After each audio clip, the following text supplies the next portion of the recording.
تو اولاد کی تربیت میں میرے عزیزوں سب سے پہلی بنیاد گھر کی مبارک فضا ہے، اسے مبارک بنائے۔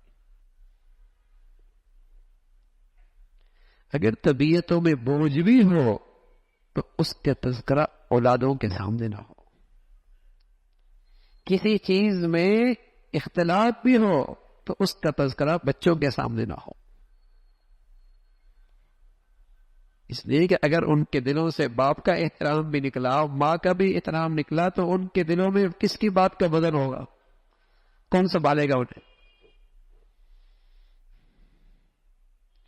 چیخنا، چلانا، جنجلانا،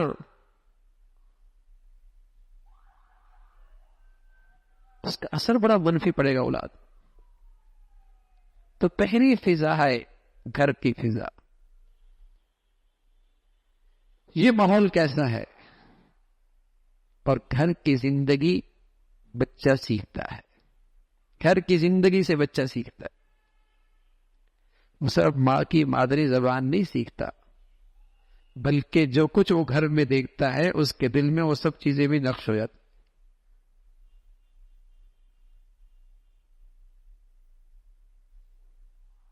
گھر کی فضا اچھی بناؤ، مبارک پر۔ باہر کی فضائیں ہمارے اختیار میں نہیں، لیکن میرے عزیزوں گھر کی فضا تو اختیار میں ہے، وہ پاکیزہ ماحول بنے۔ بہت مبارک ہے اگر گھر کے اندر قرآن کی تلاوت ہو، گھر کے اندر کوئی دینی کتاب کا پڑھنا ہو، بہت مبارک ہے۔ اس لیے کہ ذرا اگر آپ نے بچوں کو گھر میں نظر انداز کر دیا تو ان کی زندگی سب سے ہٹ کٹ کے اپنی الگ زندگی ہو جائے گی،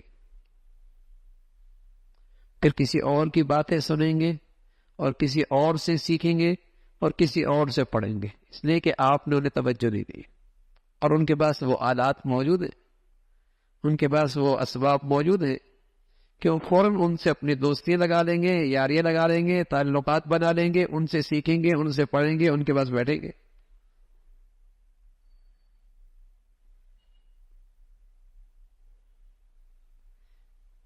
آپ گھر کے اندر ایسی فضا بنائیں کہ تاکہ وہ آپ کے ساتھ مصروف ہو۔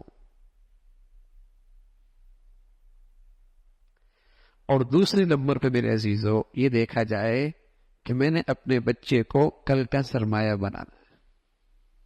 یہ میری زندگی کی سب سے بڑی ترجیح ہے اپنے اولاد کے سلسلے میں۔